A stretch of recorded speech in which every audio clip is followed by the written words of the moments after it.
Baik, perkenalkan nama saya Firman Aldianto Sulo, NPM 17 40 30 20 48. Di sini saya akan mempresentasikan eh, dari makalah yang telah saya buat, yaitu dengan tema rancang bangun pembangkit listrik tenaga hybrid berbasis energi surya dan energi angin dengan penggerak otomatis pada panel surya. Oke, slide selanjutnya yaitu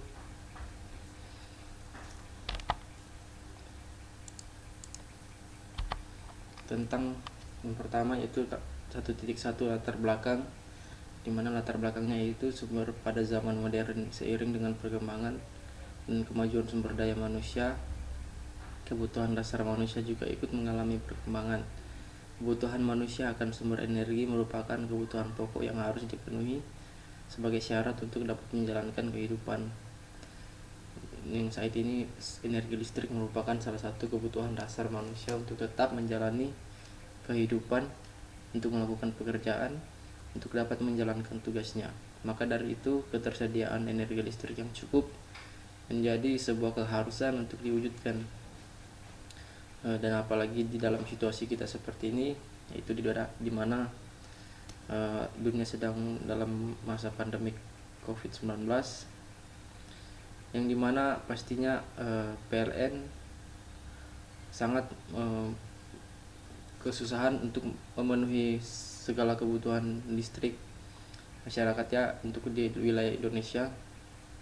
Dan dari mungkin untuk alat ini bisa membantu PLN agar memenuhi setiap kebutuhan listrik yang diperlukan masyarakat, karena energi yang digunakan adalah energi alternatif yang bisa kita gunakan sehari-hari tanpa ada habisnya. Apalagi dalam masa pandemi ini pemerintah menerapkan yaitu work from home, di mana semua aktivitas kita yaitu kita lakukan secara daring. Dan untuk antisipasinya, apabila terjadi pemadaman listrik, alat ini juga bisa digunakan untuk membangkitkan listrik dari perumahan kita ya, sehingga dalam pemadaman listrik kita tetap bisa untuk work from home.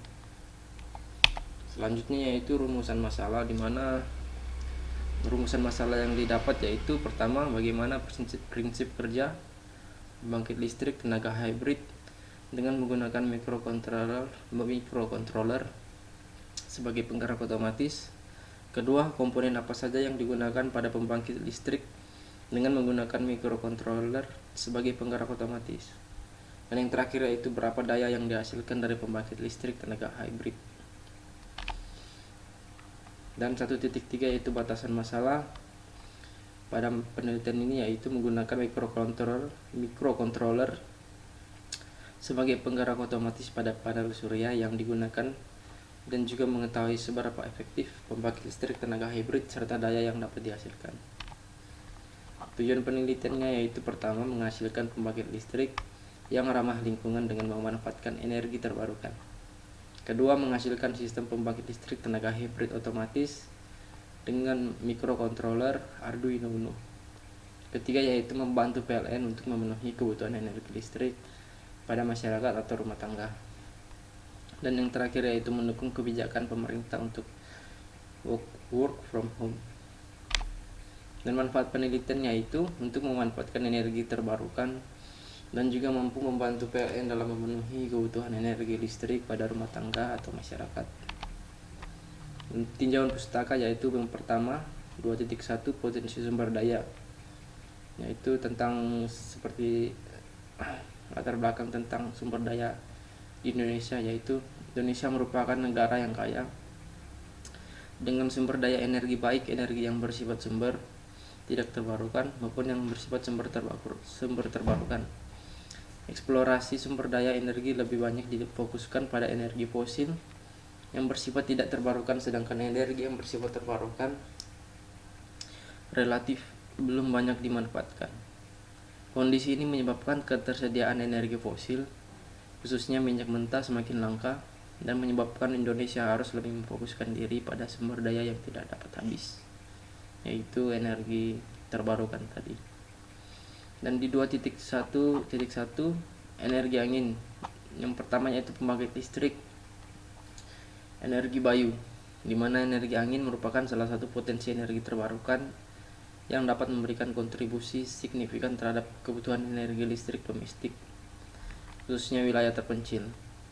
Pembangkit energi angin biasa disebut pembangkit listrik tenaga angin ini bebas polusi dan sumber energinya yaitu angin tersedia dimanapun. Maka pembangkit ini dapat menjawab masalah lingkungan hidup dan ketersediaan sumber energi. Lalu selanjutnya ada turbin angin, di mana tenaga angin modern dihasilkan dalam bentuk listrik dengan mengubah rotasi dari pisau turbin menjadi arus listrik dengan menggunakan generator listrik. Kincir dengan energi angin digunakan untuk memutar peralatan mekanik untuk melakukan kerja fisik, seperti memompa air atau menyalakan lampu. Tenaga angin banyak jumlahnya, tidak habis-habis, tersebar luas dan bersih. Turbin angin atau kincir angin yang digunakan untuk membangkitkan tenaga listrik. Daya yang dihasilkan oleh turbin angin tergantung pada diameter dari sudu. Semakin panjang diameter, maka daya yang dihasilkan semakin besar. Turbin angin sekarang ini banyak digunakan untuk mengakomodasi listrik masyarakat dengan menggunakan konversi energi dan menggunakan sumber daya alam yang dapat diperbaharui, yaitu angin. Lalu masuk ke sumber energi surya. Yang pertama yaitu ada pembangkit listrik tenaga surya atau PLTS, di mana energi surya merupakan energi yang potensial dikembangkan di Indonesia. Mengingat Indonesia merupakan negara yang terletak di daerah Khatulistiwa, energi surya yang dapat dibangkitkan untuk seluruh daratan Indonesia mempunyai luas 2 juta km adalah sebesar 5,10 MW atau 4,8 kW per meter kubik per hari, atau setara dengan 112.000 GWP yang didistribusikan. Lalu ada sel fotovoltaik, yang dimana energi radiasi matahari diubah menjadi energi listrik dengan mempergunakan pembangkit listrik tenaga surya atau disebut juga teknologi fotovoltaik yang terbuat dari bahan semikonduktor lainnya yang disebut solar cell, seperti yang kita lihat di lampu jalan ya, itu merupakan sel fotovoltaik atau solar cell, yang dimana cahaya matahari dapat diubah menjadi energi listrik melalui modul surya yang terbuat dari bahan semikonduktor. Bahan semikonduktor merupakan bahan semi logam yang memiliki partikel yang disebut elektron proton, yang apabila digerakkan oleh energi dari luar akan membuat pelepasan elektron sehingga menimbulkan arus listrik dan pasangan elektron hole. Modul surya mampu menyerap cahaya sinar matahari yang mengandung gelombang elektromagnetik atau energi foton ini. Lalu poin selanjutnya yaitu komponen utama fotovoltaik, yaitu ada solar charge controller, baterai, dan ada bebannya. Lalu prinsip kerja voltaik yaitu sel surya konvensional bekerja menggunakan prinsip PN junction, yaitu junction antara semikonduktor tipe P dan tipe N. Semikonduktor ini terdiri dari ikatan-ikatan atom yang dimana terdapat elektron sebagai penyusun dasar. Semikonduktor tipe N mempunyai kelebihan elektron atau muatan negatif, sedangkan semikonduktor tipe P mempunyai kelebihan hole muatan positif dalam struktur atomnya. Kondisi kelebihan elektron dan hole tersebut bisa terjadi dengan mendoping material dengan atom dopan. Mendapatkan material silikon tipe P dengan cara silikon didoping oleh atom boron, sedangkan untuk mendapatkan material silikon tipe N, silikon didoping oleh atom fosfor. Lalu peran dari PN junction ini adalah untuk membentuk medan listrik sehingga elektron dan hole bisa diekstrak oleh material kontak untuk menghasilkan listrik. Semikonduktor tipe P dan tipe N terkontak, maka kelebihan elektron akan bergerak dari semikonduktor tipe N ke tipe P sehingga membentuk kutub positif dan semikonduktor tipe N. Dan sebaliknya, kutub negatif pada semikonduktor tipe P Aliran elektron dan hole ini mengakibatkan bentuk medan listrik yang mana ketika cahaya matahari mengenai susunan p-n junction ini, maka akan mendorong elektron bergerak dari semikonduktor menuju kontak negatif, yaitu selanjutnya dimanfaatkan sebagai listrik. Dan sebaliknya, hole bergerak menuju kontak positif menuju menunggu elektron datang. Lalu poin yang selanjutnya itu ada microcontroller, di mana microcontroller adalah sebuah sistem komputer fungsional dalam sebuah chip. Dalamnya terkandung sebuah inti prosesor, memori atau sejumlah kecil RAM, memori program atau keduanya, dan perlengkapan input-output. Dari microcontroller yang pertama ada Arduino Uno, yang dimana Arduino adalah sebuah board microcontroller yang berbasis ATmega328. Arduino memiliki 14 pin input atau output, yang mana 6 pin digunakan sebagai output PWM, 6 analog input, kristal osilator 16 MHz, koneksi USB, jack power, kepala ICSP, dan tombol reset. Arduino mampu mensupport microcontroller dapat dikoneksikan dengan komputer menggunakan kabel USB. Lalu di metode penelitian yaitu 3.1 ada pendekatan penelitian, di mana metode penelitian pada dasarnya merupakan cara ilmiah untuk mendapatkan data dengan tujuan dan kegunaan tertentu. Untuk mencapai tujuan tersebut diperlukan suatu metode yang relevan dengan tujuan yang ingin dicapai. Metode penelitian yang digunakan penulis adalah eksperimen. Tujuan dari penelitian ini adalah untuk menghasilkan alat hybrid energi solar cell dan pembangkit listrik tenaga bayu berbasis microcontroller. Lalu ada variabel penelitian, yaitu pertama variabel bebas, variabel trigger, dan variabel control.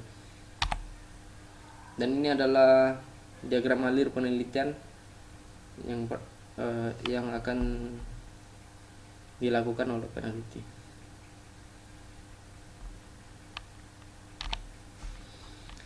Dan 3.2.1 yaitu prosedur pengambilan data. Pengujian yang dilakukan meliputi uji guna mendapatkan nilai efisiensi dari pembangkit listrik tenaga hybrid. Pengujian tersebut menggunakan variasi kecepatan angin, waktu, dan beban. Variasi kecepatan angin didapat dengan variasi jarak blower dari turbin angin. Lalu parameter yang diukur dalam pengujian yaitu dalam pengujian ini meliputi kecepatan angin bebas meter per second yang akan digunakan memutar sudu turbin dengan menggunakan anemometer atau alat ukur angin. Kecepatan angin di depan sudu dengan menggunakan anemometer, diameter sapuan sudu, putaran poros turbin dalam satuan RPM yang terbaca dengan menggunakan tachometer untuk mengetahui karakteristik turbin. Massa jenis udara kilogram per meter dengan menggunakan hygrometer. Torsi yang dapat dicari dengan mengukur gaya angkat turbin dengan menggunakan alat ukur neraca pegas. Sementara itu, data-data tersebut digunakan untuk menghitung daya mekanik, daya kinetik, dan efisiensi. Parameter yang ditentukan dan yang merupakan variabel dalam pengujian ini adalah kecepatan angin pada rotor turbin yang divariasikan. Kemudian pengambilan data dilakukan pada waktu yang telah direncanakan. Dan 3.2.2 yaitu tahap pengolahan dan analisis hasil pengujian, di mana pengolahan data dilakukan setelah tahap pengambilan data selesai. Tahap pengolahan data menggunakan persamaan sebagai berikut, yaitu persamaan tentang pembangkit listrik tenaga surya, di mana kinerja sel fotovoltaik ini mempunyai efisiensi, di mana untuk efisiensi dari sel fotovoltaik ini dirumuskan berdasarkan hukum termodinamika 2 sebagai berikut. Yaitu PLTS sama dengan arus maksimum dikali tegangan maksimum dibagi intensitas terradiasi matahari dikali luas penampang panel surya, oleh David Pulveri PhD tahun 1978. Lalu ada pembangkit listrik tenaga angin, yaitu energi kinetik sama dengan setengah kali massa angin yang mengalir dikali kecepatan angin kubik. Dan ketiganya itu ada pembangkit listrik tenaga hybrid.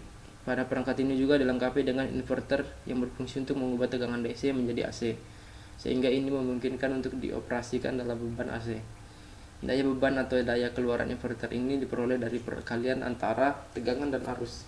yang dirumuskan berdasarkan hukum kekekalan energi sebagai berikut, di mana daya pada beban sama dengan tegangan beban dikali arus beban dikali cos P.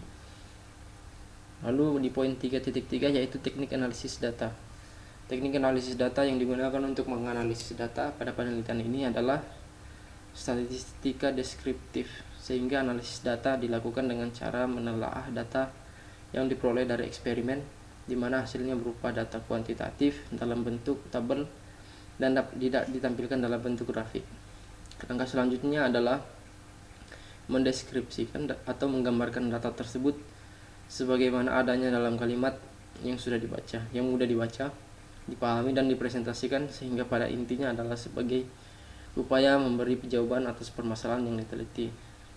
Kutipan dari Sugoyono tahun 2007, halaman 147.